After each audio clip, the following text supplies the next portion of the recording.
Hello, it's wonderful to be in Indianapolis and not here for the races, but for art.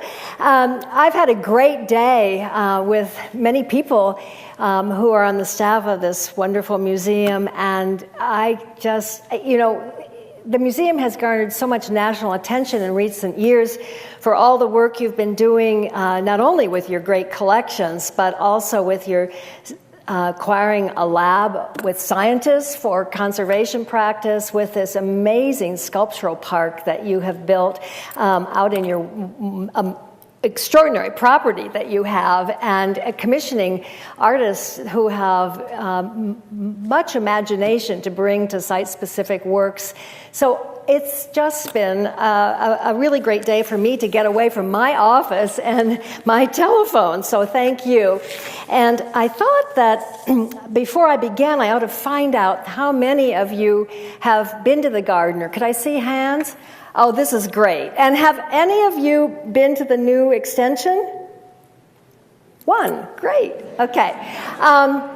Well, before I go into all of this, I'd like to preface this with saying there are big ideas at work in Isabella Stewart Gardner's museum that are sort of subliminal, but I wanted to touch on them because they frame really what's going on.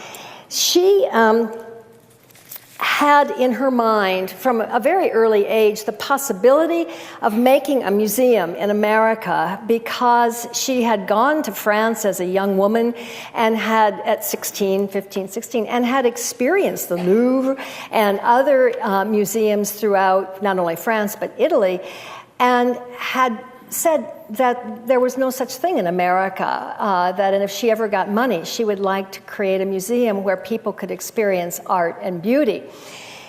So when she did have that wonderful opportunity, she used it not only for experiencing art and beauty, but also with the idea of transformation, which is one of the reasons I think people experience it so strongly. Gardner's life had been changed through art.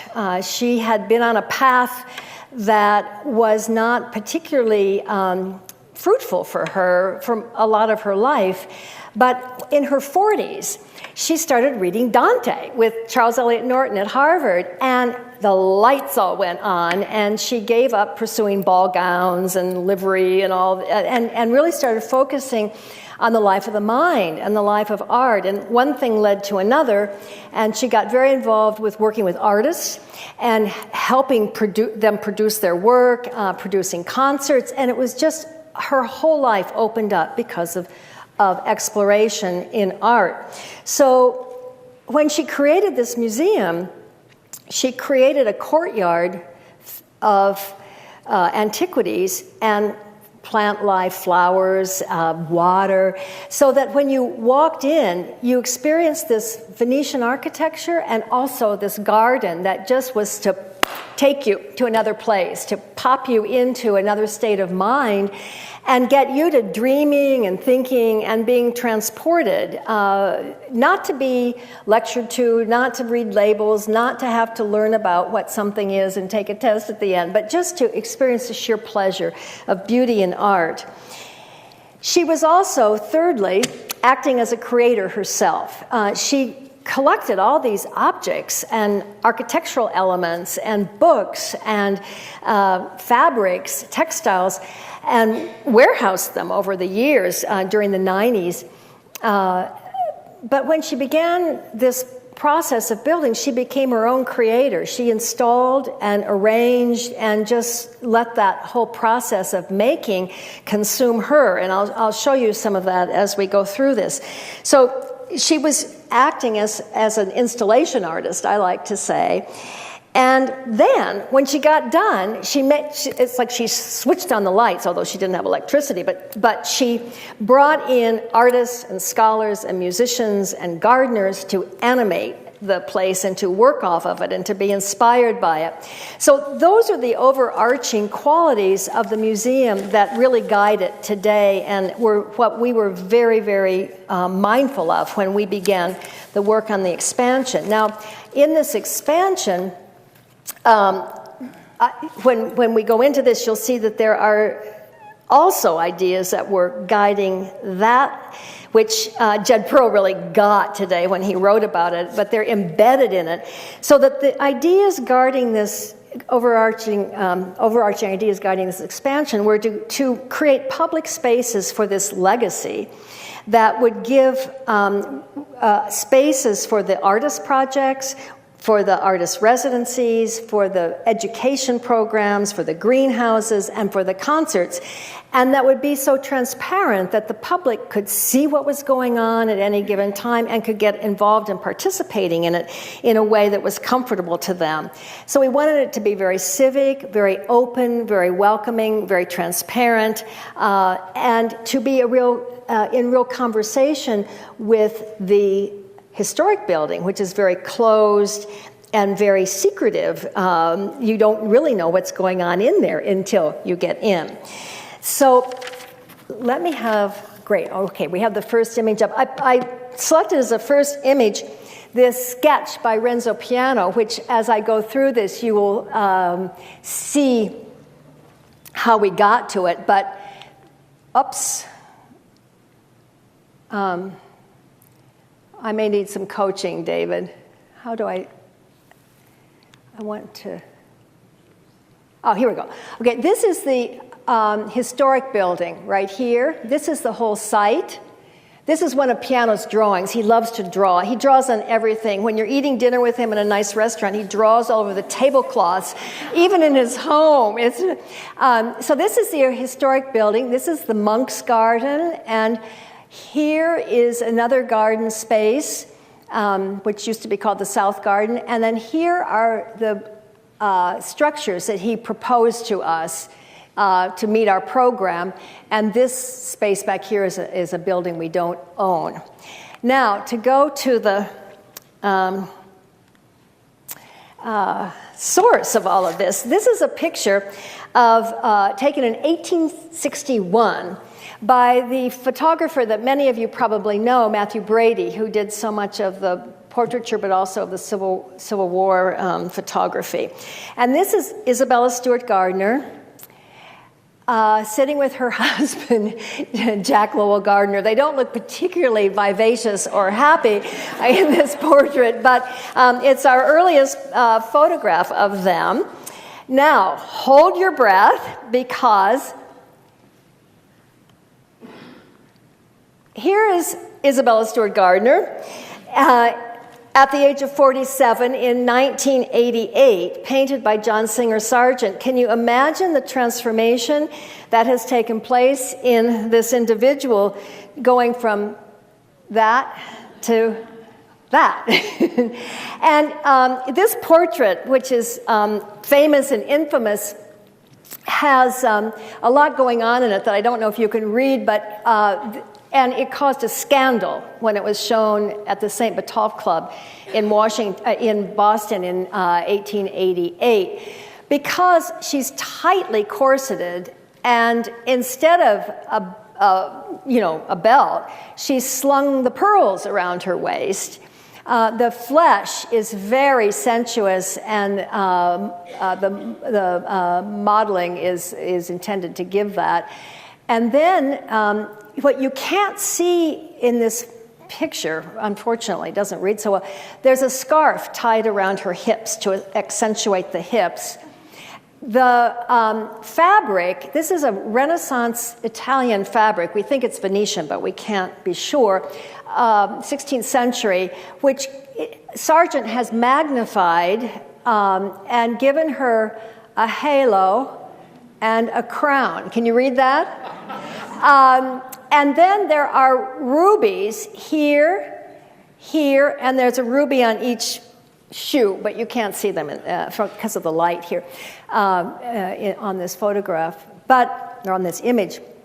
But this really, when you think of the kinds of portraits that were being painted of women in America in 1888, this stands out as being over the top. And certainly, not pictured in a domestic interior, not pictured in a demure gown, as many of other Sargent's women were, but pictured as someone who's sort of coming out at you, who's very confident about herself, and who is also using this Renaissance fabric, I think subconsciously stating that she is going to be responsible for another kind of Renaissance. So that kind of personal transformation that she took in those years that, from 1861 to 1888 were major, and certainly due to her engagement with art and artists, and also obviously to an intense propulsion in herself. Now, here is where she chose to build her museum. This is the Fenway at the turn of the century. It's a watery, desolate, barren space. And this is what she produced on it. This is imagination at work. This is the courtyard, which I was describing earlier, which she choreographed to be everybody's first experience and to just take you away to a new dreamy place. Here is Gardner in 1899 on a ladder directing the workers. And here is her architect standing in what is now the courtyard, also in 1899, which was when they began. We published, when we opened the new building, the diary, excerpts from the diary of the architect Willard Sears, which are a sheer lament, because Gardner just constantly changed everything. She was really the architect, and he made things work. Now, this is a postcard version of what happened about 3 years later. This is what went up. And as Piano said when he first came to the Gardner, Renzo Piano, he said, it was like she landed a spacecraft from out of space in the Fenway. I mean, can you imagine what this must have seemed like at the turn of the century? And here, this, by the way, is the Olmsted necklace, and Olmsted's necklace, the park that circles all of Boston, which she chose to build right in front of.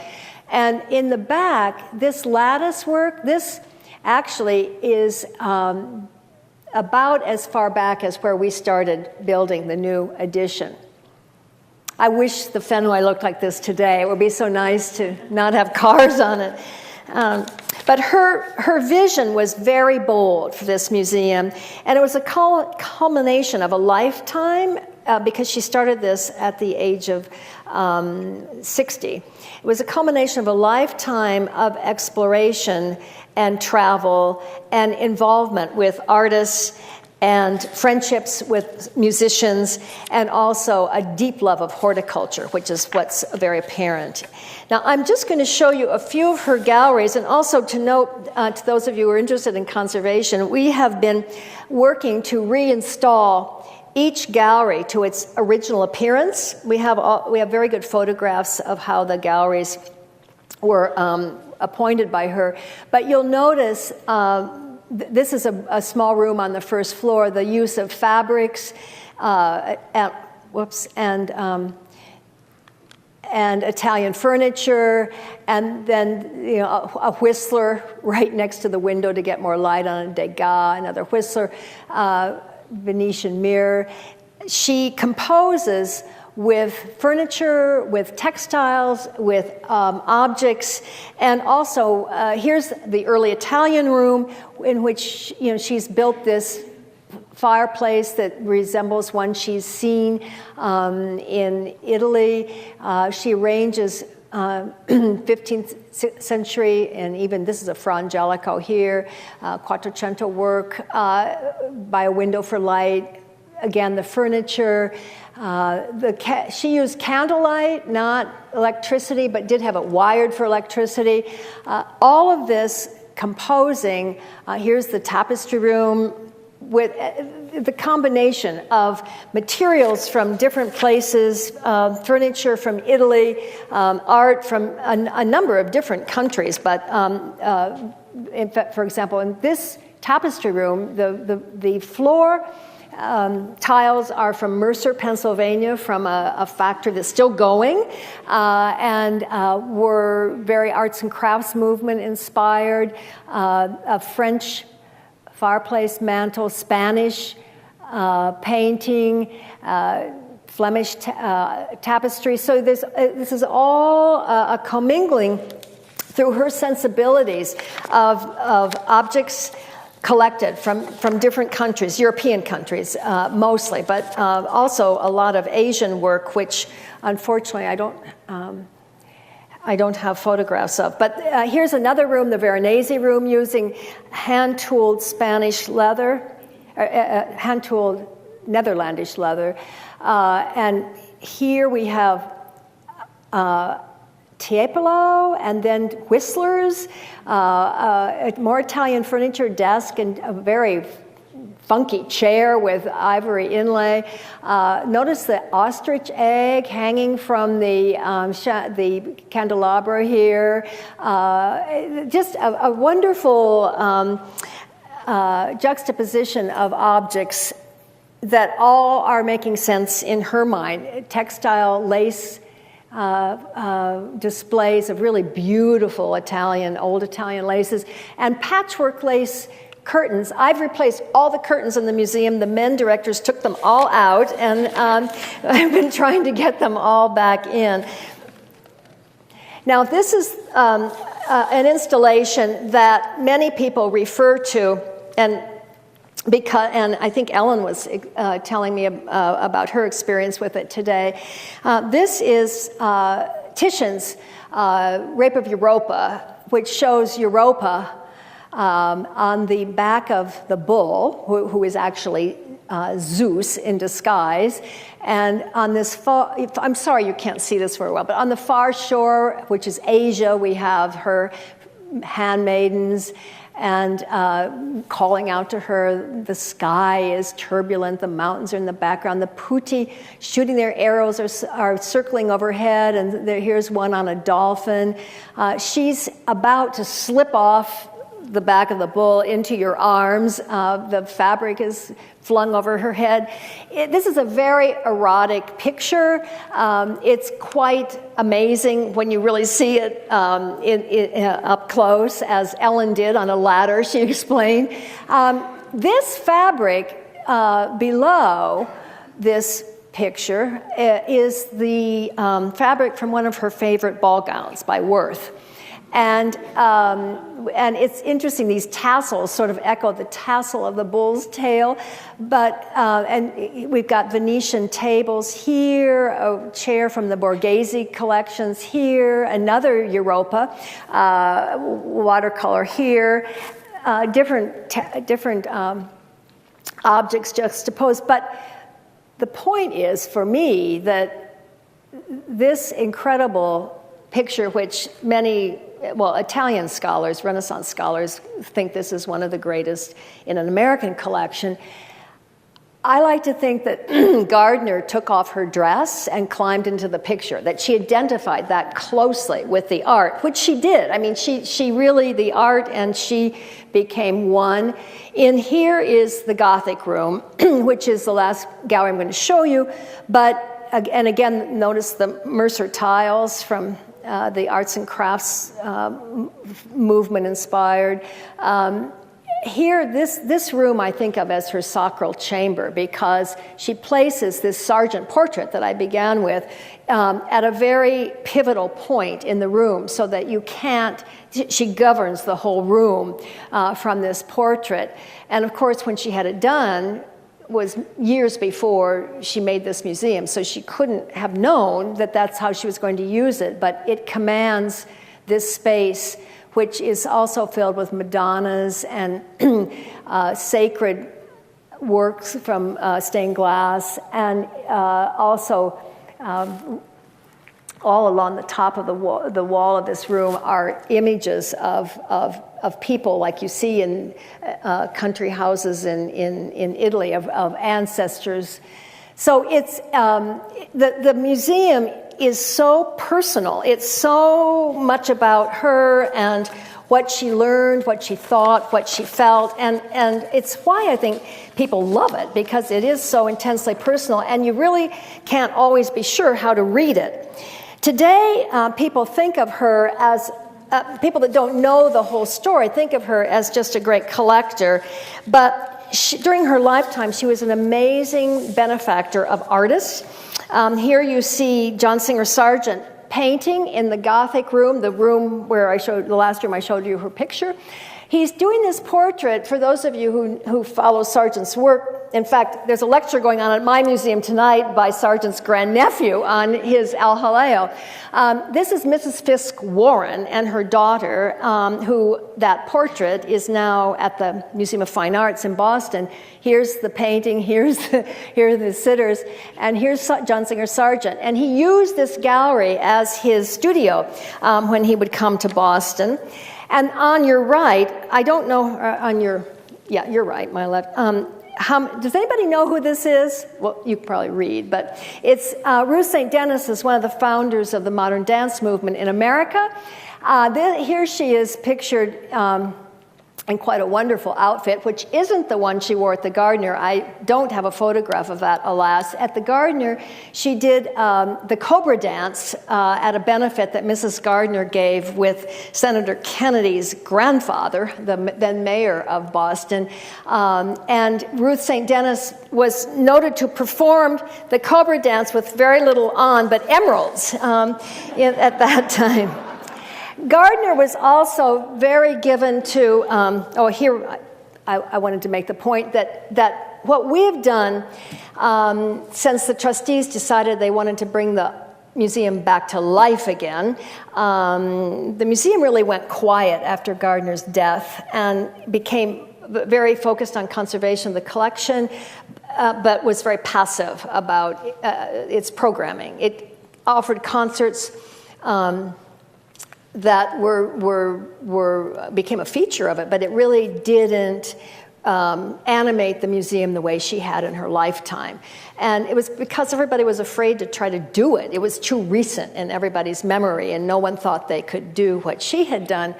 But when the decision was taken to bring it back to life again, one of the first things we did was invited artists back to reside at the museum, and they would live in the carriage house for a month and just be given a stipend and room and board to just think and dream and not have to perform any project.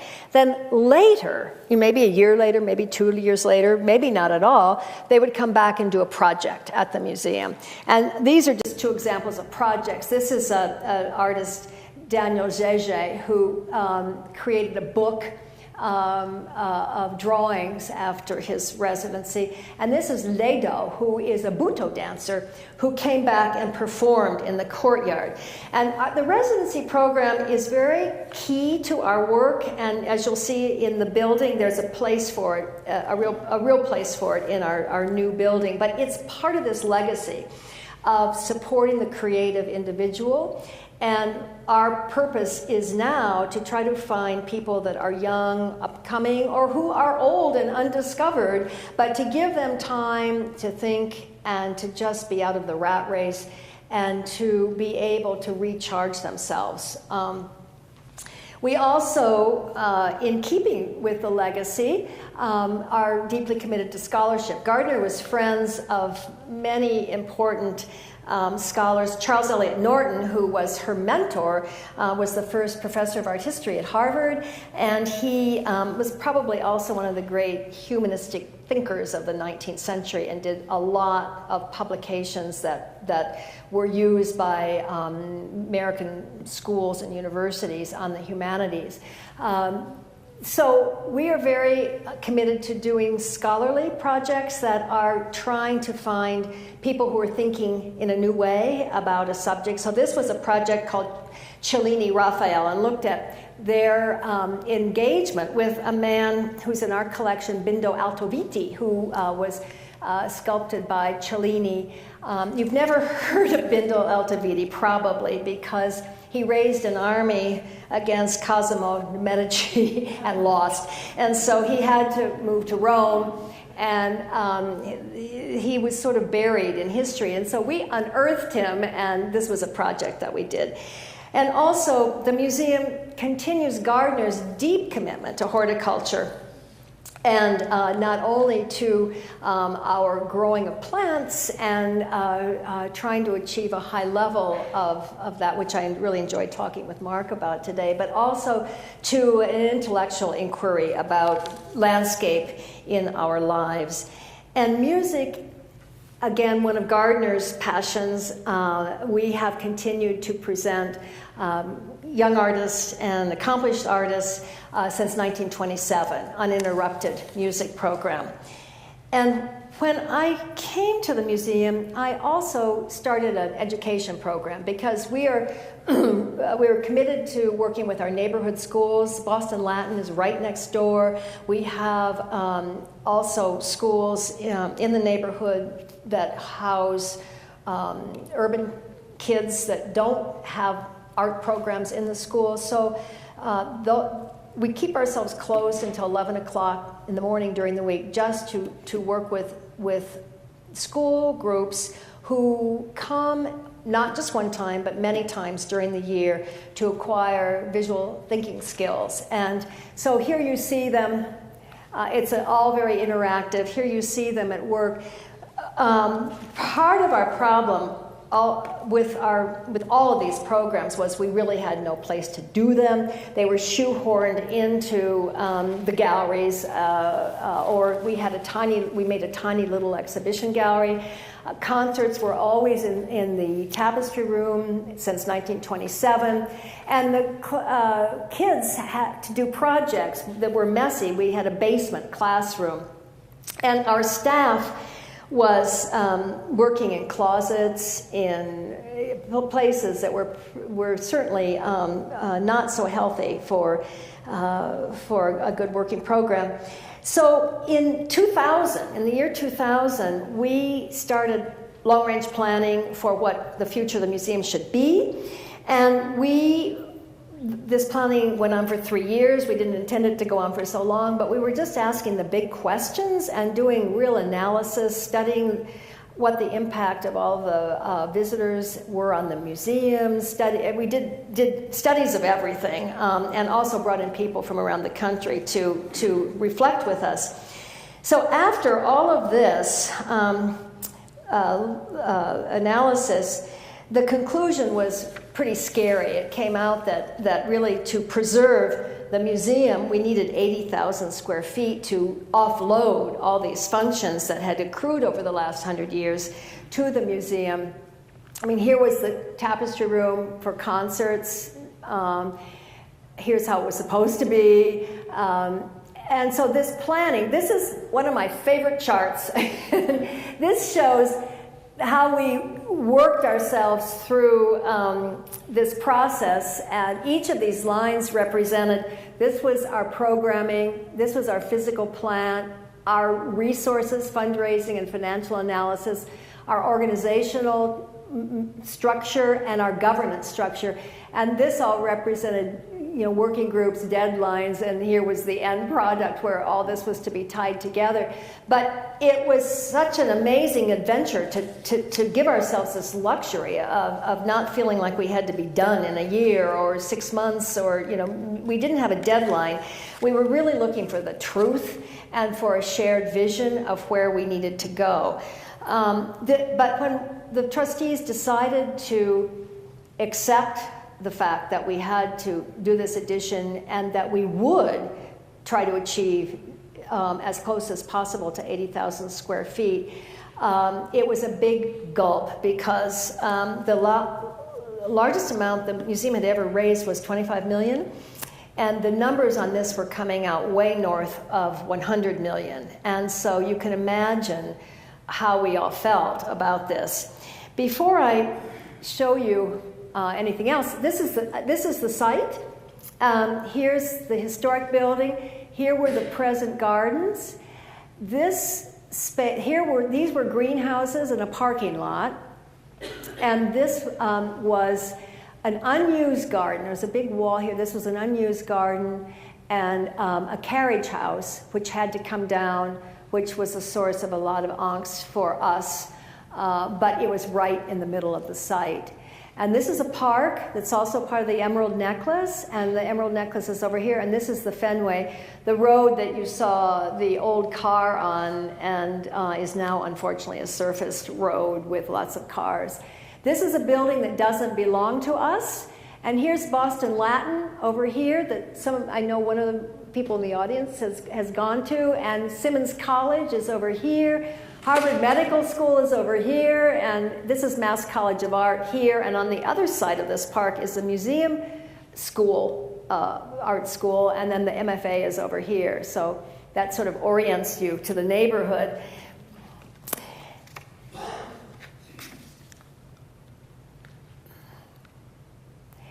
This is the sketch I showed you earlier, a little different version of it.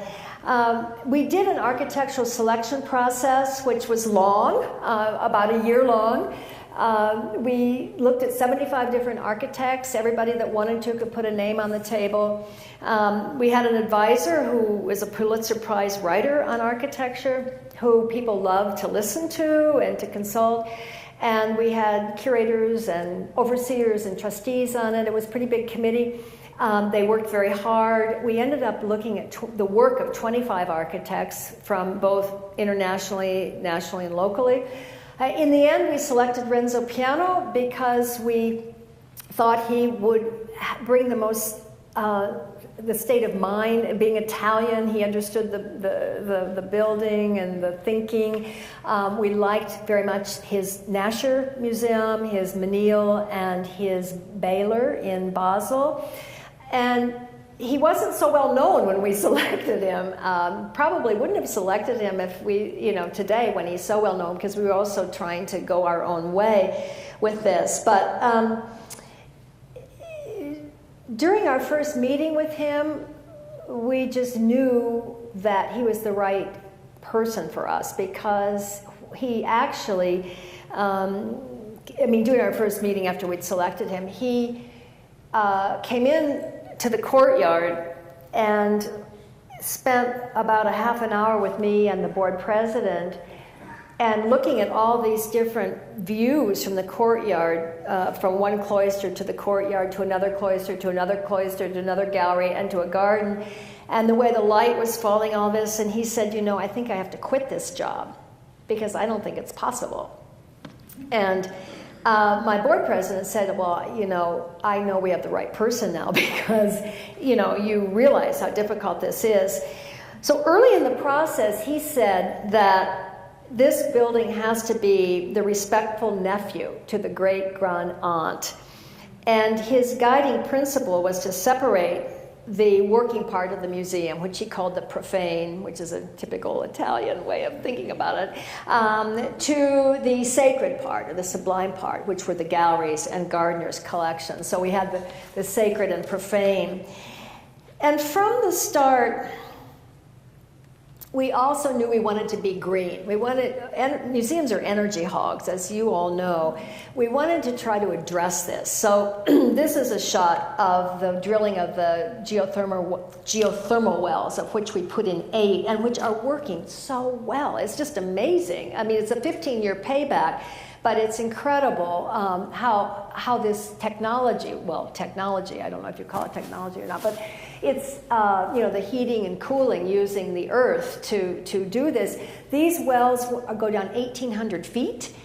They were unbelievably noisy to drill, and that we had a little bit of difficulty in the drilling, in that we hit shale at 200 feet, which it was an extra cost to work through that, and what that caused.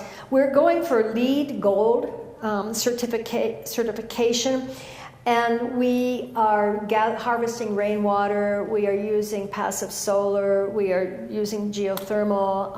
We're recycling. We're doing as much as we can to be green. Okay, so now, after all of this, we gave Renzo Piano our program that we'd spent 3 years on. So we really knew what we wanted. We knew what we needed. We knew how much square footage we would allocate to each of these things. And then my board president, I wrote him a letter on top of that, explaining the feelings we wanted from it. You know, one of the things we said was we'd like him to float the building poetically behind the main building. We wanted people to be able to see the museum at work, and for visitors to get involved in what was happening in the working museum and sort of mix it up that way. We wanted a lot of transparency. We wanted the gallery to be light filled from the top. A number of things like that affect the feel and the quality. And so when we went to our first working session with him, he presented this as his first idea. I'll show you a section also. And I was horrified. I hated it. And here's what he was proposing, that here's the main museum, and here were all the gardens, that he was going to put a glass ceiling over everything and make this big, massive structure for the program. I mean, this is obviously abstraction, but still. And then, you know, here was the greenhouse, the artist's apartments, and office space. But I was so horrified. I hated it so much. I was so disappointed. After all of that, I just didn't know what I was going to do. Here's the section of it. He put the music hall underground, 45 feet, a garage, greenhouses, this massive structure for the working part of them, and then, you know, here he shows, you know, people able to be outdoors any time of the year. Here's a cutaway on the greenhouse. Well, one of my trustees on the building committee saw my face, and he came around and whispered in my ear, "You're going to have to tell him you hate it." And, you know, when you're dealing with someone who's such a well-known and respected architect, and he gives you something you hate, you're not quite sure where you're going to start. So I said, well, this wasn't going to work for us because we didn't want our music hall underground. The water table was far too high, and I just didn't want the feeling of being underground with music. That this idea of this piazza, we didn't need a piazza. You know, that wasn't in our program. And how can you have a piazza without a church anyway, or a priest, or you know? So I slowly just picked it apart, and then he said, "Okay, I got it," and he just threw it in the wastebasket. And he said, "We'll start over." And so then, this was the next version. I'm going to take you through what it took to get to where we wanted to go, because this is an architect that really works with you. And I know a lot of you have been in these projects, so I thought you might be interested. And so this was the second cut. Greenhouses stayed. We got rid of the roof. We got the music hall up. You can't tell from this. This is not a section that reveals it, but music hall was above this. And then we had a cafe here, we had a gallery here, and this axis emerged that was the axis from the main entrance all the way to the other side of the building. This, we were getting someplace, but it still didn't do it. And so this was the second version that we began to pick away on, and what we did like was moving the music hall up. We still didn't have the gallery right. The cafe wasn't going to work here because, as one of the curators said, you don't want to walk in and see a cafe. You want to walk in and think about art. So we kept moving things around in working sessions. We would work for 10, 12 hours straight in these charrettes. And so we finally, now here's part of the third version. So we finally got to a third version. This is all taking at least a year because we would do these intense working sessions, and then we would leave, and they would work out what our issues were, and when we would go back. So it was like every month we were meeting to work that. Here's the music hall in the third version, in which he's got this steeply raked audience and a stage at the end. the gallery is also elevated like this in a pavilion. And the offices and conservation labs are here, offices, and then I didn't show you, in the last version, we struggled with him to get what we called a great staircase. We wanted the stairway to go up and people to be able to convene on it, and he kept putting the stairway on back either side of the elevator. And so I finally realized the only way I was going to get a stairway is to remind him that two of the greatest staircases in the world, the Laurentian Library in Florence and the Campidoglio, stairway up to the Campidoglio in Rome, were done by Michelangelo, and that Michelangelo was Italian, and certainly he was an inheritor of this, and if he couldn't do as well as Michelangelo, we were in big trouble. So we ended up getting a great staircase. So this was the third version, and now this was the fourth version, the one we liked and the one we built. But it's just, he was so wonderful to work with us like this. We had a lot of fights. We had a lot of happiness. We had a lot of struggles. We had a lot of feeling lost. But we really, really struggled with it. And so here's the fourth version that we accepted, where we had these 4 pavilions that are copper-clad. And we pre-patinated them so that we didn't have to wait 20 years for them to turn sort of a celadon green. This is the gallery. This is the music hall. These are offices, but they're articulated into 2 forms, so we don't have this massive structure. And the conservation labs are on the top, and the offices are on the next floors. The greenhouse, entry, and artist in residence apartments, and then the gardens, and this is set back 50 feet. That was the other thing. Piano struggled with the setback. He finally said, it has to be like a conversation. You can be in too close, you can be too far away, or you can be just right. And he wanted to get that just right articulation. So that moving of this went on for some time. Now, from this model, you can see that the entire first floor is glass. It's double glazed, so we're not losing all the heat and getting in all of the heat.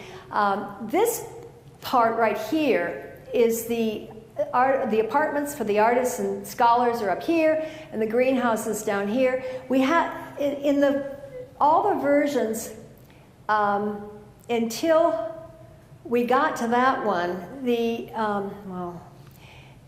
They were in 2 separate pieces. The greenhouses were here, the artist apartments were here, and as we moved towards the 4th version, Renzo called me from the airport, and he said, it's all wrong. The artist apartments and the greenhouse have to be one structure, because the artists are growing ideas, the plants are growing, everything's growing in this space, and they have to grow together. And so I said, okay, let's do it as long as we can stay in budget, which is such a draggy thing to say, but you have to. And so I never thought, I couldn't imagine how he was going to do it. And then he drops this glass, it's like dropping a shard down the structure to come up with it. You'll also notice, and you'll see on the photographs, that all the pavilions have staircases on them for fire escapes. We moved all the fire escapes out of the building to get more space because we were on such a tight lot. Now, I wanted to show you some construction because I can't just go from this to built building because life is too much of a struggle to have it work like that. So this is the beginning of getting the basement in, which seemed to take forever. But this was in October of 2009, and we broke ground in May of 2009, and we had a lot of site work to do, including taking down this historic carriage house, which caused no end of problems from one group that challenged us all the way through. But so you'll see the site being excavated. We kept the museum open the entire time until the last 3 months, and then we closed, which it was messy, but we just didn't want to close altogether. By a year later, well, but this is by August. Whoops, wait a minute. Okay, here we go. You're seeing it come out of the ground. It's a very long process. This is, by the way, David. I turned it up. Okay. This is Simmons College building right here. I know some of you went to Simmons.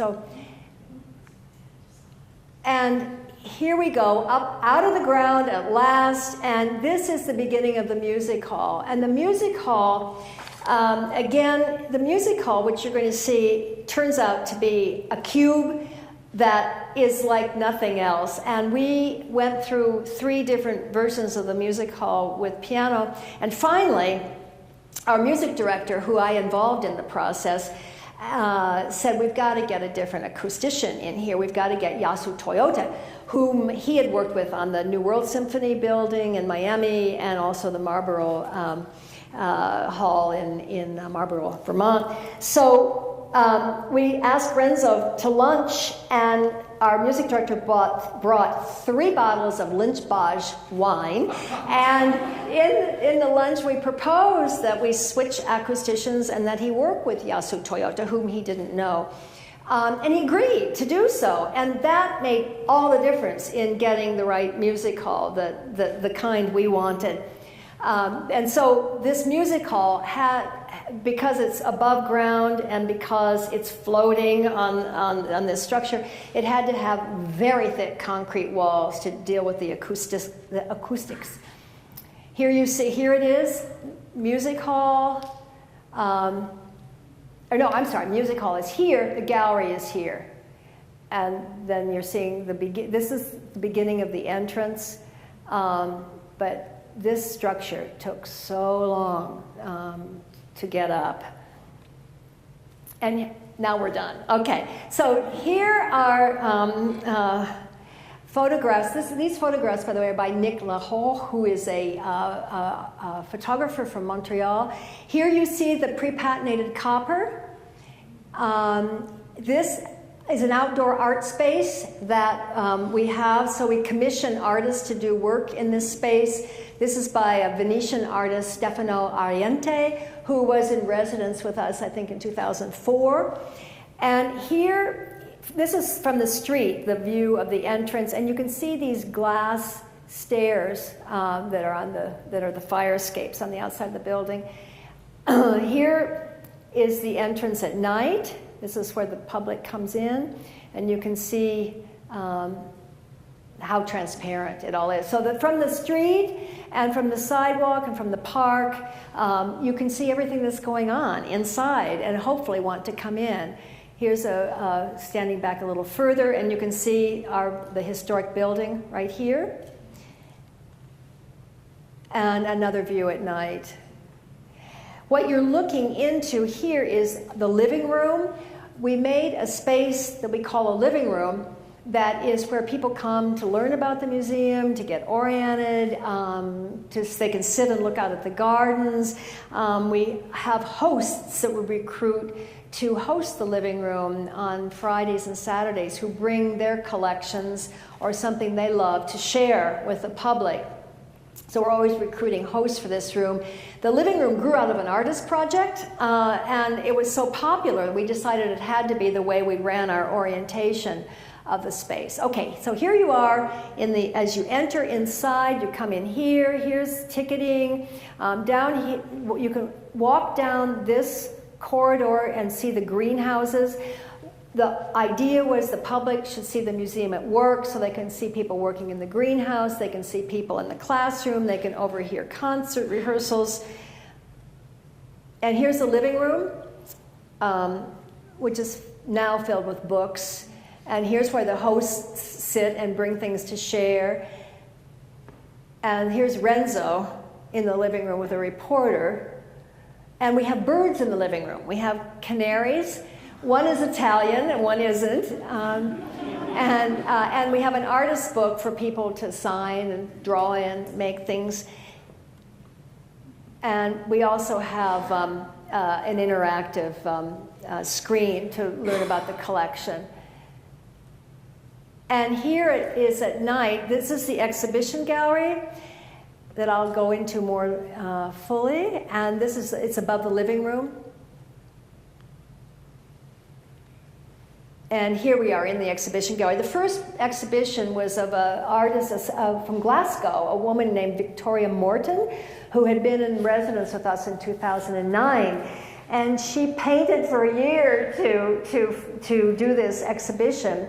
And you can see how, you look from the exhibition gallery out to the main building, also out to the gardens. This is a machine. We're not like you. We're not an encyclopedic museum. We don't do large exhibitions. We just do small investigations of scholarly projects and of artists' work. So one gallery is all we really have, except the outdoor gallery and a little gallery in the main building. But this glass wall can be totally shut down. The ceiling can drop from 36 feet to 24 feet to 14 feet. We can put walls in. So I refer to the gallery as a machine for projects. And here you see it at night.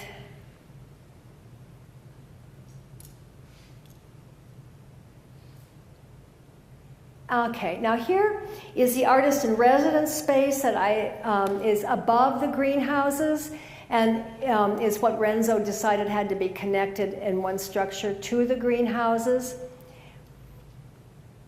And here's an exterior shot of the actual greenhouse. When it snowed, the one day it snowed all year. And here's inside, and visitors love walking along this and watching people working in it. And it just cheers people up, but it's very much a working greenhouse. And here's the artist apartment. This is Dan Harvey, who's a British artist who he and his wife Heather were in residence many years ago. He came to do projects with us, and he and Heather were very young when they were first with us. It was 10 or more years ago, and they won the competition in Great Britain to do the sculpture for the Olympic Park that's being built. So we were very proud of them. And you can see that the apartments are we don't have any art up in them yet, but there's a patio for each apartment also. And it's not just artists, I shouldn't say just artists, but scholars are in residence with us, and we also have a resident educator in residence every summer, and we have a landscape fellow in residence for 3 months every other summer. So it's really a place for thinking and dreaming in these apartments. Now here's the music hall that we finally got. This is the 4th iteration, and you can see it's a cube, and the musicians are on the floor surrounded by audience on all sides, and the balconies go up 3, and everybody has a front row seat in the balconies because it's only 1 row in each balcony. And then there's a skylight so that natural light can filter down during the daytime. And I don't think there's another space like it. You see a lot of in the round, but not in a cube in the round. And I have some other shots of it. Oh, okay, I guess that's it for the music hall. Let me just go back. So the orientation, the musicians have to learn what way they want to orient themselves. And so rehearsals are really important because you can't just come in and perform. You really have to spend some time orienting yourself to the hall. This is Jeremy Dent, who's a fabulous pianist who performs with us. Now, here's the Artist Stuart Education Studio, where we work with young people, and we work with families and adults on the weekends. And again, this is totally transparent so that this is Cesare Pietruschi, who's an artist who's working with students. Of course, the ubiquitous shop, which We've tried to make the shop like a cabinet of curiosities, but it hasn't really come together yet, totally. And the cafe. And the cafe, also in the summer, will be out in the garden. So all of these amenities were offloaded from the main museum. So if you can imagine how much had been stuffed into the historic museum, it was really not good.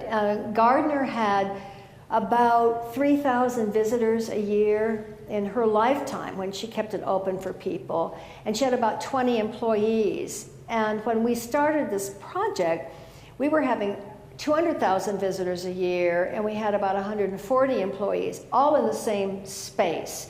So, I mean, it was a no-brainer, really, when you think about it.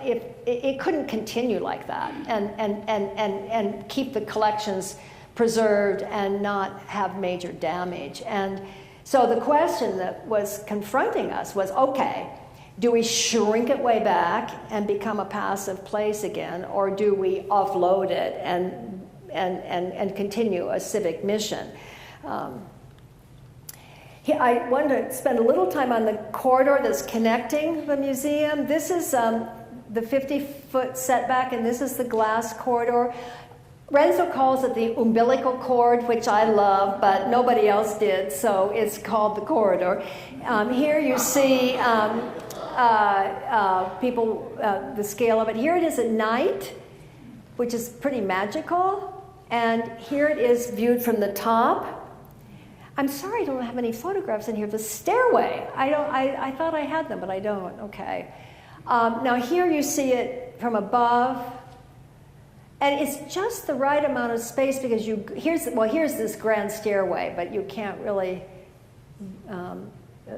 feel it. It is a grand stairway, and it's glass and slate, and bluestone, I mean. So when you walk along here, then you pop into the courtyard right on axis. And in Gardner's original plan, you came in on axis. When she died, they moved it to over here because there was no room here to ticket or do anything. So they moved it over here, but then you had to walk around and in. So now we're back on axial moment in going into the courtyard. And there it is.